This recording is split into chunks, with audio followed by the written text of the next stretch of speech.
Muy buenos días, muy buenos días. Siempre es un placer estar con usted en este espacio de conversación, llevando esos temas de interés. Hoy hablaremos en este espacio sobre las técnicas de aprendizaje efectivas desde casa. Y para esto tenemos el privilegio de contar con la presencia del licenciado Roger Martínez. Licenciado Roger Martínez, secretario general de la Universidad Tecnológica Centroamericana, máster en dirección de centros educativos, con más de 30 años de experiencia como director de centros educativos a nivel básica, media y superior. Licenciado Roger Martínez, muchísimas gracias por estar con nosotros esta mañana en este espacio de conversación dentro de nuestro programa Visita de Médico. Bienvenido, muchas gracias. Muchísimas gracias a usted, licenciada Ávila. Gracias por la invitación a este programa, que creo que es importantísimo. El tema de educación es un tema clave, ¿verdad? Yo creo que en las coyunturas que nos ha tocado vivir, ¿verdad? En los últimos meses nos damos cuenta todavía más, o sea, que realmente el tema de educación es el tema, es el problema. Yo creo que es interesante como una situación que nos agarró de alguna manera desprevenidos, y de hecho todo este tema, por ejemplo, de la teledocencia, del aprendizaje a través de las pantallas y con uso intensivo de tecnología, es una cosa que hemos ido aprendiendo sobre la marcha. Creo que a todo nivel. De alguna manera, digamos que el sector privado ha tenido alguna ventaja, aunque en general, tanto el público como privado, hemos tenido como que trabajar a marcha forzadas, porque ha habido muchas cosas que hacer, ¿no? Desde adaptar el currículo, desde asegurar la conectividad, desde también asegurar la posesión del equipo mínimo para poder. Y luego la otra cosa que es importante, hablando de técnica, no de aprendizaje, es que luego además se da, tal vez para mí uno de los fenómenos que ha sido como más interesante y más importante y más que tenemos que tomar en cuenta, es cómo, para algunos, ¿verdad? Cómo se traslada la oficina, digamos, a la casa.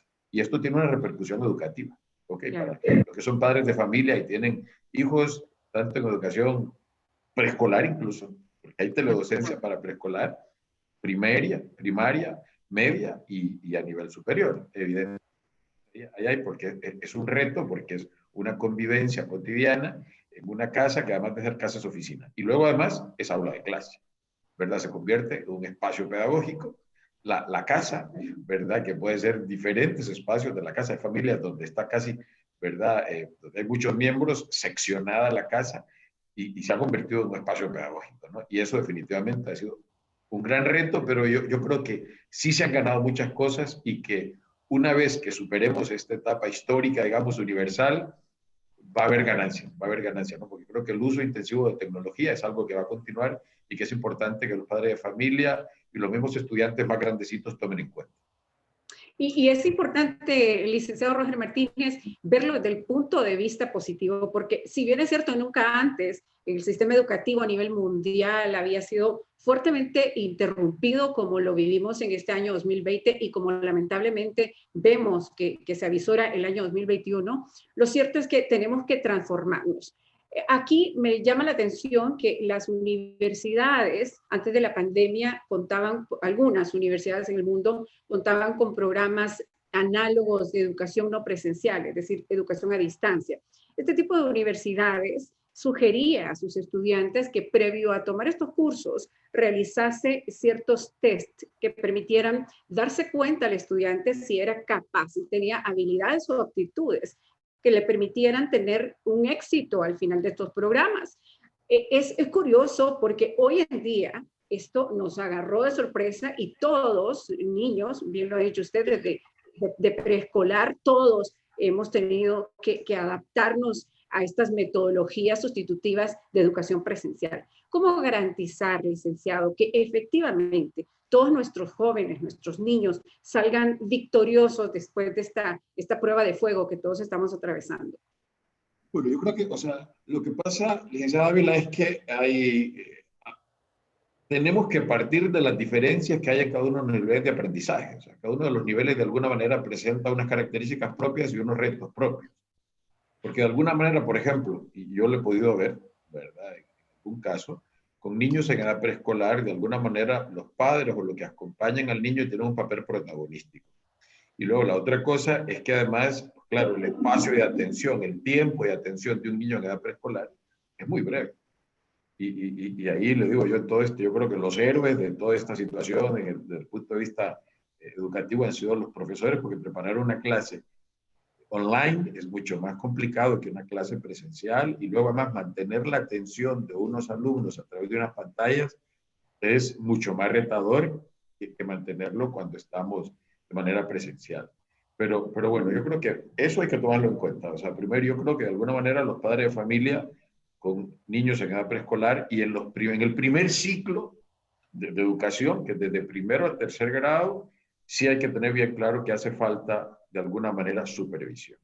Una supervisión discreta, porque lo que sí, y han manifestado en el mundo entero los docentes que de alguna manera sienten mucha presión cuando están dando una clase y ven que está el papá o la mamá sentados al lado, porque de alguna manera como que se inhiben, ¿no? Y como que pierden libertad, incluso no en la parte académica tanto, no, sino que sobre todo en la formación, digamos, de valores y este tipo de cosas. ¿Por qué? Porque claro, o sea, no es lo mismo llamarle la atención a un niño que está distraído en el aula de clase que si está en su casa, en la sala o en el comedor o en su habitación y está el papá y la mamá al lado. ¿Cómo solventar este tipo de situaciones?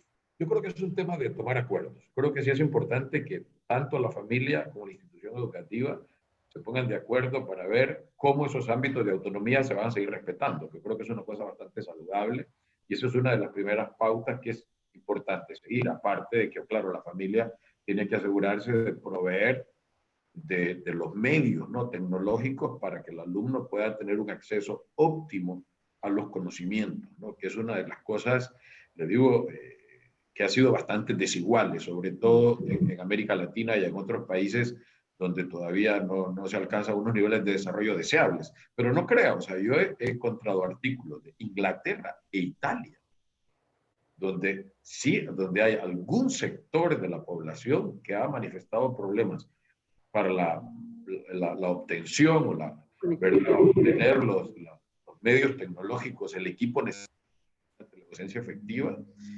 y no digamos en un país como nuestro, ¿verdad? Y entonces donde se ha tenido que acudir a veces incluso al WhatsApp o a este tipo de cosas o mensajitos para poder enviar y recibir trabajos que definitivamente pues no puede garantizar una óptima enseñanza y sobre todo una óptima adquisición de aprendizaje, ¿no?, de conocimiento. Y luego yo creo que ya del segundo ciclo, cuarto, quinto y sexto grado, por ejemplo, el panorama va un poco cambiando. Y creo que, fíjese que una de las ventajas que yo veo es que hay como dos valores, si se quiere llamar así, que se pueden desarrollar a través de la teledocencia y del teleaprendizaje también. Uno es la autonomía. Sí, es algo que el alumno se da cuenta que tiene que ir desarrollando. Y la otra cosa es la responsabilidad, ¿verdad? Porque hay un tema de respeto de horarios para conectarse, ¿verdad? De unas normas, ¿verdad? Que esto es importante que los padres tomemos en cuenta, porque de repente, ¿verdad? Aquí ya entra cosas del día a día, como pongo la cámara, no pongo la cámara, apago el micrófono, enciendo el micrófono, y está el profesor diciendo, todo el mundo tiene que tener su cámara encendida para asegurarme que realmente, sobre todo en este segundo ciclo, ¿verdad?, de la educación, de cuarto a sexto grado, donde efectivamente todavía es importante como estar muy pendientes de que el alumno esté participando activamente en la actividad. Yo pienso que luego al tercer ciclo en adelante, séptimo grado e incluso a nivel superior, sí se puede como tener más autonomía. Ahora hay unas cosas que son como necesarias tomar en cuenta. Ya he hablado del tema del equipo, ¿no?, de los medios tecnológicos, que es importante mantener. Pero además, ojo con esto, creo que sí es importante tomar en cuenta que hay mayor responsabilidad en cuanto a la adquisición de conocimientos y que hace falta de que el alumno, la alumna, no se conformen con aquello que reciben, porque si bien es cierto, digamos que la interacción pueda ser similar a una clase presencial, que ojo, ese es un tema que hay que tomar en cuenta y sobre todo es un mensaje para los docentes. O sea, es un error pensar de que voy a seguir dando la misma clase que va de manera presencial a través de estos medios. Bueno, y ahí hay pros y contras. O sea, alguien podrá, dicen algunos educadores, he visto entrevistas con profesores en Europa, dicen cómo efectivamente el contacto personal es insustituible y que es importantísimo que no se pierda ese contacto humano y todo lo demás. Pero luego, por otro lado, también en el tema de la tecnología, como es tan versátil y es tan rica y hay como acceso inmediato a tantas fuentes de información a través de la tecnología, de repente, de ahí en cuanto, digamos, a calidad y cantidad de conocimientos, se puede realmente aprovechar ese medio para poder obtenerlo. Y es, yo, porque además la tiene ahí totalmente a la mano. Así Y, que, y aquí suceden muchas cosas, licenciado Martínez, que usted bien lo señala. No es lo mismo la educación presencial que estas nuevas formas en las que todos estamos ahora sumergidos de educación de teledocencia. Ahora sí requiere de mayor autonomía, mayor compromiso por parte del estudiante y entre más grados lleve cursado, pues mayor todavía la responsabilidad que tiene, ¿no? La autogestión. Ahora bien, licenciado Martínez, ¿cuál es el tiempo que usted estima que debe ser el eficaz, tanto para el estudio del alumno como para los programas que el maestro desarrolla en esta nueva modalidad?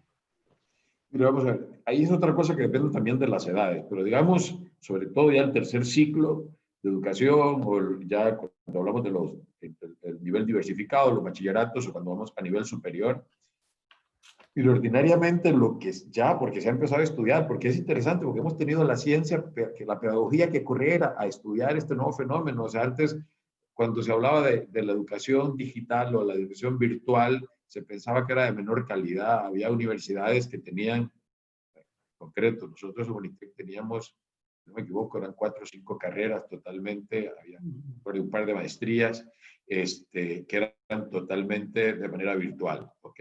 Pero nadie se había planteado que en algún momento, y así lo decidió el Consejo de Educación Superior, se trasladara todo lo que se pudiera pasar a la virtualidad, porque lo que no podíamos permitir era que los procesos educativos se detuvieran, Claro. ¿verdad? Se congelaran en el tiempo.